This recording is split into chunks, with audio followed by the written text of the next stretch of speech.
Bonjour et bienvenue à un autre propos économique. Je m'appelle Stuart Bergman. En observant la course folle de l'Europe pour garantir son accès à diverses sources d'énergie, il est facile d'oublier, il y a tout juste 2 ans, que le Conseil européen a rehaussé ses cibles de réduction des émissions de gaz à effet de serre pour les porter à 55% d'ici 2030. Alors, le continent européen peut-il concilier ses besoins immédiats en énergie et ses ambitieuses cibles climatiques qui exigeront de renoncer progressivement aux combustibles fossiles? Avant la guerre en Ukraine, l'Europe importait chaque jour de la Russie 2,2 millions de barils de pétrole, soit plus du quart de ses importations pétrolières, et 430 millions de mètres cubes de gaz naturel, c'est-à-dire environ 40% de sa consommation totale. En riposte aux sanctions de l'Europe et à son soutien à l'Ukraine, la Russie a considérablement réduit la quantité de gaz acheminé par gazoduc à cette région. Par ailleurs, dans le but d'empêcher la Russie de profiter de recettes énergétiques essentielles à ses efforts de guerre, les capitales européennes ont déployé d'immenses efforts pour diversifier leurs importations gazières et interdire l'importation de pétrole brut sous-marin de Russie à la fin de l'an dernier.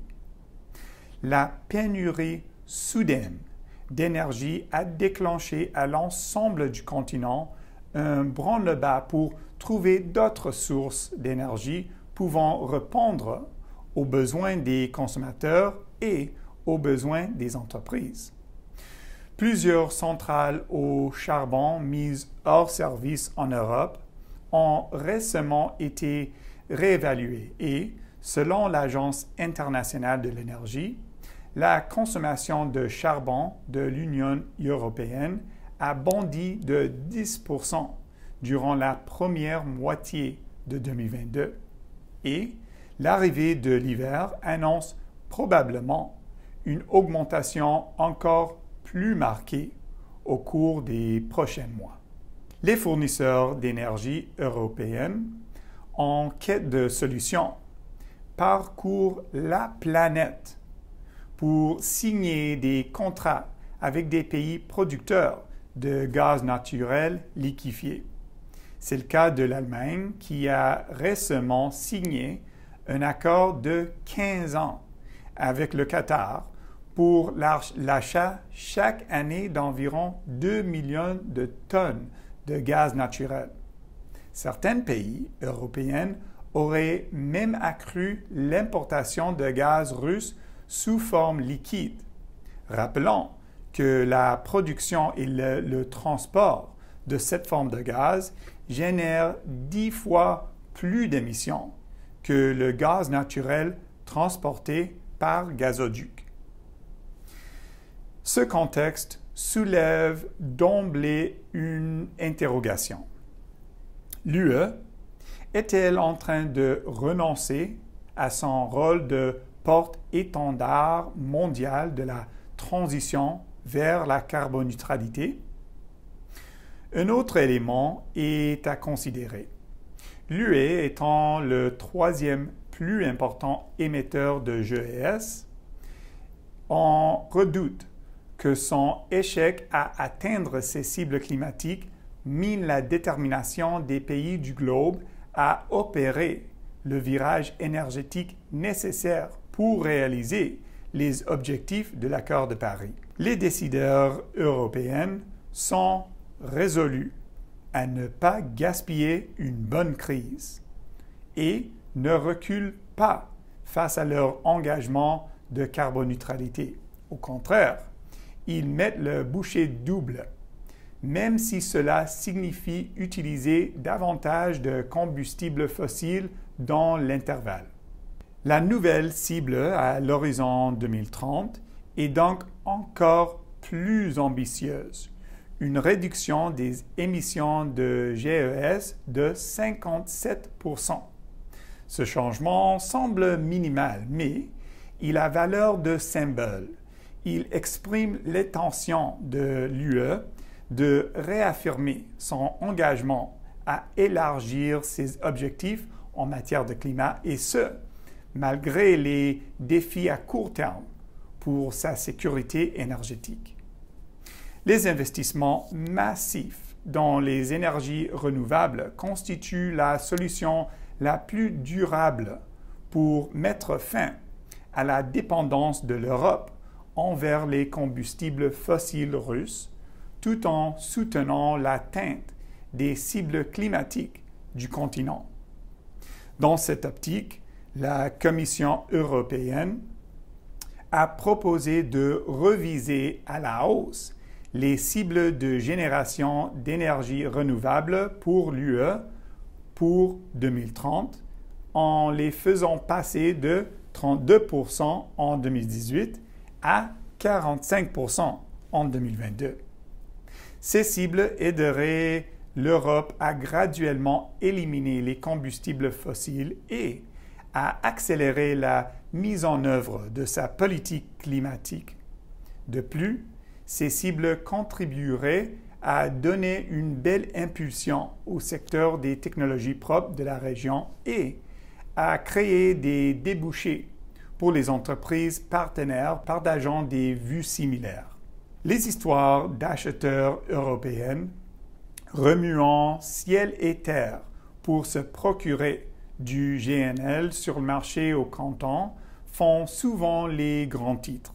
Mais il est ici important de démêler le vrai du faux.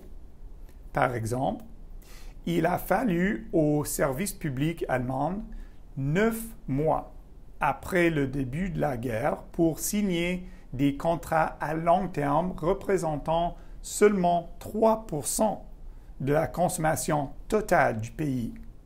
Cette situation montre l'hésitation de l'Allemagne à s'engager dans des contrats de GNL de longue durée, le pays tentant de diversifier ses sources d'énergie.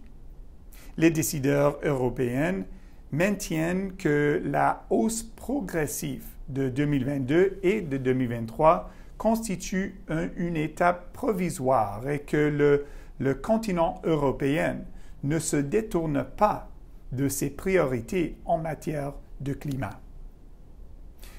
L'Europe voit le choc énergétique actuel comme un catalyseur pouvant accélérer sa transition énergétique. Pour preuve, en octobre, l'UE a conclu un accord visant à interdire la vente de voitures équipées d'un moteur à combustion d'ici 2035. L'abandon du projet pipelinier Midi-Catalogne qui devait acheminer du gaz naturel à travers les Pyrénées en faveur du projet de pipeline d'hydrogène H2Med souligne cette détermination. Conclusion. La guerre entre la Russie et l'Ukraine perturbe l'approvisionnement énergétique et, par le fait même, met à l'épreuve la volonté de l'Europe d'atteindre ses objectifs en matière de climat.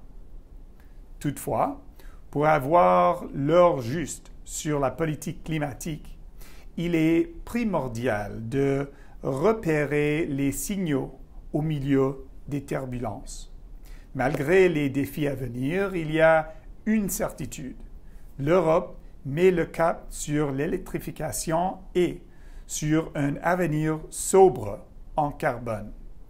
La décision de la Russie de se servir du marché gazier comme d'une arme a renforcé et non affaibli la détermination de l'UE sur le front du climat.